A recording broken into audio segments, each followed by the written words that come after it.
Hi hello. അപ്പോൾ ഇന്ന് നമുക്ക് ഒരു കപ്പ് സേമിയ വെച്ചിട്ട് ഉണ്ടാക്കിയെടുക്കാൻ വേണ്ടി പറ്റുന്ന നല്ല സിമ്പിളായിട്ടുള്ളൊരു റെസിപ്പിയാണ് കേട്ടോ. ഒരുപാട് സാധനങ്ങളും സമയമോ ഒന്നും ഇല്ലാതെ നമുക്ക് പെട്ടെന്നൊരു മധുരമൊക്കെ കഴിക്കാൻ വേണ്ടി തോന്നുമ്പോൾ ഉണ്ടാക്കിയെടുക്കാൻ വേണ്ടി പറ്റുന്ന റെസിപ്പിയും കൂടി കേട്ടോ.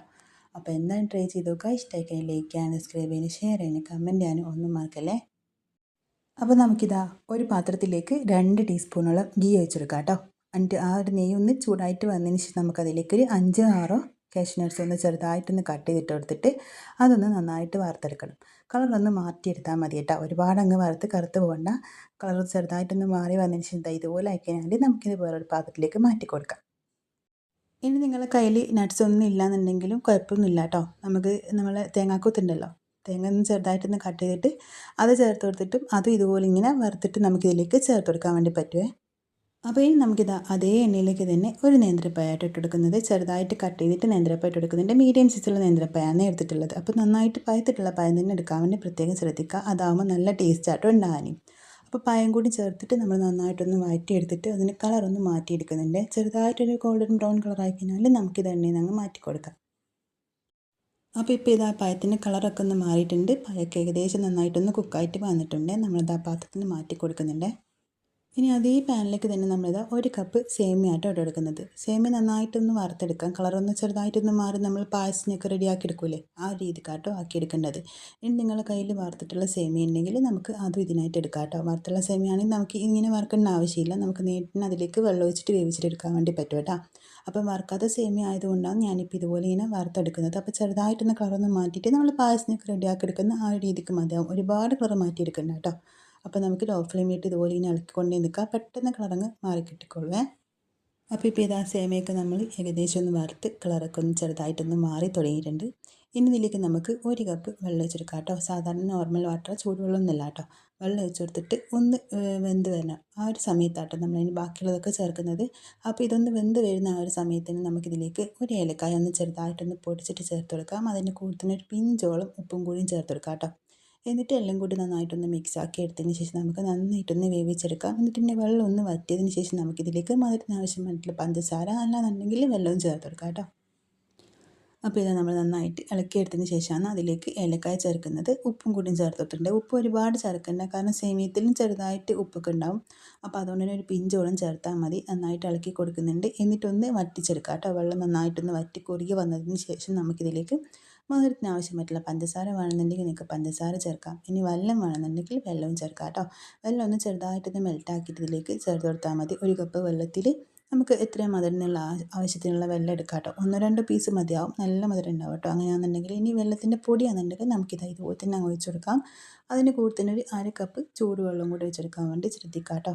നമ്മളിപ്പം ഒരു കപ്പ് വെള്ളം മാത്രമേ ഇതിലേക്ക് ചേർത്തിട്ടുള്ളൂ. ആ ഒരു കപ്പ് വെള്ളം കൊണ്ട് അത്യാവശ്യം ഒന്ന് കുക്കായിട്ട് കിട്ടിക്കോളും. പക്ഷെ നമ്മൾ വീണ്ടും ഒരു 1/2 കപ്പും കൂടി വെള്ളം ഇതിലേക്ക് ആവശ്യം വരും കേട്ടോ. അപ്പോൾ ഇതാ വെള്ളമൊക്കെ നന്നായിട്ട് കുറുകി വറ്റി വന്നിട്ടുണ്ട്. ഈ ഒരു സമയത്താട്ടോ നമ്മളിതിലേക്ക് പഞ്ചസാര ചേർക്കാം, വെള്ളവും ചേർക്കാം. ഞാനിപ്പം വെല്ലാട്ടോ ചേർക്കുന്നത്. ഒരു അത്യാവശ്യം വലിപ്പമുള്ളൊരു പീസ് വെള്ളം ഒന്ന് ചെറുതായിട്ടൊരു കപ്പ് വെള്ളത്തിൽ ഒന്ന് മെൽറ്റാക്കി എടുത്തിട്ടുണ്ട്. എന്നിട്ട് അത് നമ്മളിതാ ഇതിലേക്ക് ഒഴിച്ചു കൊടുക്കാട്ടോ ചെയ്യുന്നത്. ഈ കട്ട കൊഴുത്ത വെള്ളം നിങ്ങൾ യൂസ് ആക്കുന്നതാണെങ്കിൽ മാത്രം ഒരു കപ്പ് വെള്ളം ചേർത്തിട്ട് ഇതൊന്ന് മെൽറ്റാക്കി എടുത്താൽ മതി കേട്ടോ. ഇനി നമ്മൾ പൊടിയായിട്ടുള്ള വെള്ളം ചേർക്കുന്നതാണെന്നുണ്ടെങ്കിലും പഞ്ചസാര ചേർക്കുന്നതാണെന്നുണ്ടെങ്കിലും 1/2 കപ്പ് മാത്രം ചൂടുവെള്ളം ഒഴിച്ച് കൊടുത്താൽ മതിയേ. അപ്പോൾ നമ്മളിത് നന്നായിട്ട് ഇങ്ങനെ ഇളക്കിയെടുക്കുന്നുണ്ട്. എന്നിട്ട് ഇതും കൂടി ഒന്ന് വറ്റി വരുന്ന ആ ഒരു സമയത്ത് നമുക്കിതിലേക്ക് തേങ്ങ ചേർത്തെടുക്കാം കേട്ടോ. 2 ടീസ്പൂണോളം തേങ്ങ ചേർക്കുന്നുള്ളൂ. ഒരുപാടൊന്നും ആവശ്യമില്ല കേട്ടോ. 2 ടീസ്പൂൺ തേങ്ങ ഒരു തിളച്ച് വരുന്ന സമയത്താട്ടോ ചേർത്ത് കൊടുക്കുന്നത്. അതിനുശേഷം നമുക്ക് നമ്മൾ നേരത്തെ വഴറ്റി വെച്ചിട്ടുള്ള നമ്മളെ പഴം ചേർത്ത് കൊടുക്കാം. അണ്ടിപ്പരിപ്പുണ്ടല്ലോ, നമ്മൾ ചെറുതായിട്ടൊന്ന് മൂപ്പിച്ച് വെച്ചിട്ടുള്ള അതും കൂടി ഇതിലേക്ക് ചേർത്ത് കൊടുക്കാം കേട്ടോ. ഇനി നട്ട്സൊക്കെ ചേർക്കാം കേട്ടോ. ഇതിലേക്ക് നമുക്ക് ഈ ഒരു സമയത്തും വേണമെന്നുണ്ടെങ്കിൽ നിങ്ങളുടെ കയ്യിൽ ബദാമൊക്കെ ഉണ്ടെങ്കിൽ ഒന്ന് ചെറുതായിട്ട് കട്ട് ചെയ്തിട്ട് ചേർത്ത് കൊടുക്കുക. നല്ല ടേസ്റ്റ് തന്നെയാണ് കേട്ടോ കഴിക്കുന്ന സമയത്ത് ഞാൻ. അപ്പോൾ ഇതെല്ലാം കൂടി നമ്മളിതാ ചേർത്ത് കൊടുത്തിട്ടുണ്ട്. നന്നായിട്ടൊന്ന് ഇളക്കിയെടുക്കാം കേട്ടോ. ഇളക്കിയെടുത്തിട്ട് ഫുൾ ഫ്ലെയിമിൽ തന്നെ വെച്ച് കൊടുക്കാം. എന്നിട്ട് ഈ ഒരു വെള്ളം നന്നായിട്ടൊന്ന് കുറുക്കി വറ്റി വന്നു കഴിഞ്ഞാൽ നമുക്ക് ഫ്ലെയിം അങ്ങ് ഓഫാക്കി കൊടുക്കാം. അപ്പോൾ ഇതാ ഈ ഒരു പാകത്തിന് സേമിയ നന്നായിട്ട് വെന്ത് കിട്ടിക്കഴിഞ്ഞാൽ, വെള്ളമൊക്കെ വറ്റിക്കഴിഞ്ഞാൽ അപ്പോൾ തന്നെ നമുക്ക് ഫ്ലെയിം അങ്ങ് ഓഫാക്കി കൊടുക്കാം കേട്ടോ. ഇനി ഇത് വെക്കുന്നോറും സേമിയ നന്നായിട്ട് വെന്ത് അടിഞ്ഞു പോകും. നമുക്ക് ഈ ഒരു സേമിയ കടിക്കാൻ കിട്ടില്ല കേട്ടോ. അതങ്ങനെ അങ്ങ് നന്നായിട്ട് ഉടഞ്ഞു പോകും. അപ്പോൾ ഇതാ ഈ ഒരു പാകത്തിനായി കഴിഞ്ഞാൽ ഫ്ലെയിം ഓഫ് ചെയ്തിട്ട് നമുക്കിത് വേറൊരു പാത്രത്തിലേക്ക് നമുക്ക് സെറ്റ് ചെയ്യാനുള്ള ഒരു പാത്രത്തിലേക്ക് അങ്ങ് മാറ്റി കൊടുക്കാം കേട്ടോ. അപ്പോൾ ഈ ഒരു പാകമാട്ടോ വേണ്ടുന്നത്. ഇനി ഒരുപാട് വെച്ച് കഴിഞ്ഞാൽ നന്നായിട്ട് ഇതിൽ തന്നെ കിടന്നിട്ട് അങ്ങ് ഉറച്ച് പോകും. അപ്പോൾ നമ്മൾ ഈ ഒരു സമയത്ത് തന്നെ ഫ്ലെയിം ഓഫ് ചെയ്തിട്ട് വേറൊരു പാത്രത്തിലേക്ക് അങ്ങ് മാറ്റി കൊടുത്താൽ മതി. അപ്പോൾ ഇതൊന്ന് സെറ്റ് ചെയ്തെടുക്കാൻ വേണ്ടിയിട്ട് നമ്മളിതാ ഒരു പാത്രത്തിലേക്ക് കുറച്ച് ഗീയും കൂടി ചേർത്ത് വെച്ചിട്ടുണ്ട്. അതിൻ്റെ മുകളിലേക്ക് നമുക്ക് നമ്മൾ നേരത്തെ വറുത്ത് വെച്ചിട്ടുള്ള അണ്ടിപ്പരിപ്പ് കുറച്ച് മാറ്റി വെച്ചിട്ടുണ്ടേനെ. അപ്പോൾ അതും കൂടി ഇതിലേക്ക് ഇട്ട് കൊടുക്കുന്നുണ്ട്. നിങ്ങൾക്ക് വേണമെങ്കിൽ തേങ്ങ ചേർത്ത് കൊടുക്കാം കേട്ടോ. ഇതിൻ്റെ മുകളിലേക്ക് തേങ്ങ ചേർക്കാം. നേരത്തെ പറഞ്ഞ പോലെ ഏതെങ്കിലും നട്ട്സൊക്കെ നിങ്ങളുടെ കയ്യിൽ വേറെ ഉണ്ടെങ്കിൽ അതും ചേർത്ത് കൊടുക്കാം കേട്ടോ. അല്ലാന്നുണ്ടെങ്കിൽ തേങ്ങാക്കൊത്ത് വറുത്തതുണ്ടെങ്കിൽ അതും ചേർത്ത് കൊടുക്കാം. അപ്പോൾ നമ്മളിത് അതിൻ്റെ മുകളിലേക്ക് നമ്മൾ മിക്സ് ആക്കിയിട്ട് എടുത്തിട്ടുള്ള നമ്മൾ സേമിയത്തിൻ്റെ മിക്സ് ഇതിലേക്ക് ചേർത്ത് കൊടുക്കുന്നുണ്ട്. നല്ല ചൂടോട് തന്നെ, ചൂടൊന്നും മാറാൻ വേണ്ടി വെയിറ്റ് ചെയ്യാനേ പാടില്ല കേട്ടോ. അപ്പോൾ ആ ഒരു ചൂടോട് തന്നെ നമ്മൾ ഒരു പാത്രത്തിലേക്ക് മാറ്റി കൊടുത്തിട്ടുണ്ട്. ഇനി ഇതൊന്ന് സെറ്റ് ചെയ്തിട്ടെടുക്കണം. നമുക്കൊന്ന് സ്പൂൺ വെച്ചിട്ട് തന്നെ എല്ലാ ഭാഗത്തേക്കും നല്ല രീതിയിലൊന്ന് ആക്കി കൊടുത്തിട്ട് ഒന്ന് സെറ്റ് ചെയ്തിട്ടെടുക്കാം കേട്ടോ. അപ്പോൾ ഇത് ചൂടോട് തന്നെ ചെയ്യാൻ വേണ്ടി ശ്രദ്ധിക്കുക കേട്ടോ. എന്നാൽ മാത്രമേ നമുക്ക് നന്നായിട്ടിത് സേമിയക്ക് ഉറച്ച് നല്ല സെറ്റായിട്ട് കിട്ടുള്ളൂ. നമ്മൾ സേമിയ നന്നായിട്ട് വെന്ത് ഉടഞ്ഞു പോകാൻ വേണ്ടി നിന്നിട്ടില്ല.